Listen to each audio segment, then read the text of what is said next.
Assalamualaikum, selamat berpuasa, salam satu Ramadan. So kali ni aku akan cakap slow sikit sebab aku takut aku cakap salah. Sebab selalu kalau aku buat video dengan Mirsa Saidil, kita orang tak ada skrip, kita orang main cakap aja. So that's why kita akan take 2-3 kali kalau tak jadi. So hari ni apa yang menarik satu Ramadan? Mayan, say hi. Hi. Tak nak tengok kamera ke? Everyone watching you. Come, see. Malulah dia. Fayat, come here. Camera. Say something to your fans. Everyone wanna see you. Okay. This is Rai Fayat. Sibuk dia main. Mainan dia. Nampak mainan dia? Tak nak fikir orang lain dah. So, untuk video kali ni cabaran yang kita orang nak buat. Everyday satu video. Kita orang tak akan edit, kita orang tak akan crop mana-mana, just record and upload terus.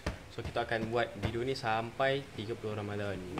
So hope kita orang akan bertahan untuk buat video and ada topik untuk kita orang bualkan. So today punya topik, tak ada topik pun, just random vlog.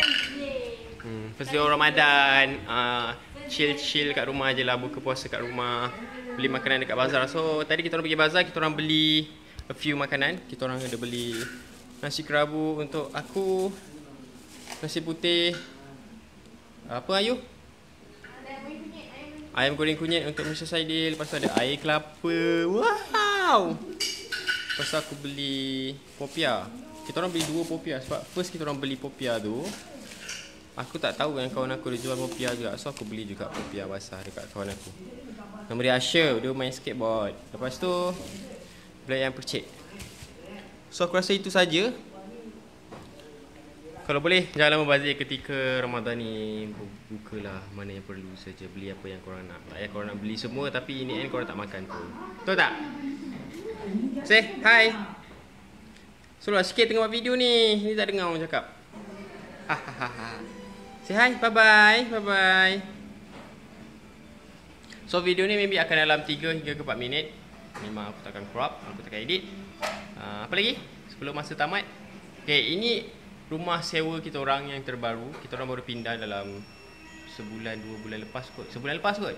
Kan you? Sebulan lepas kan? Bulan 5. So yes, ini rumah sewa baru. Kita orang tak ada rumah baru ataupun rumah sendiri yang proper. So tunggulah soon.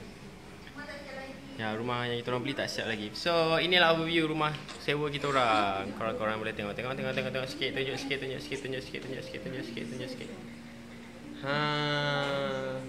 Okay. So bersepah sikit lah. Pak Yayan, nak cakap apa? Nak cakap apa? Tak nak apa-apa dah. Muncung mana muncung? Okay. Aku rasa itu saja untuk video kali ni. Seperti biasa, kalau korang suka video kita orang ni, jangan lupa like, jangan subscribe, jangan lupa share video ni dekat orang. Dan jangan lupa thumbs up kalau video ni best. Okay.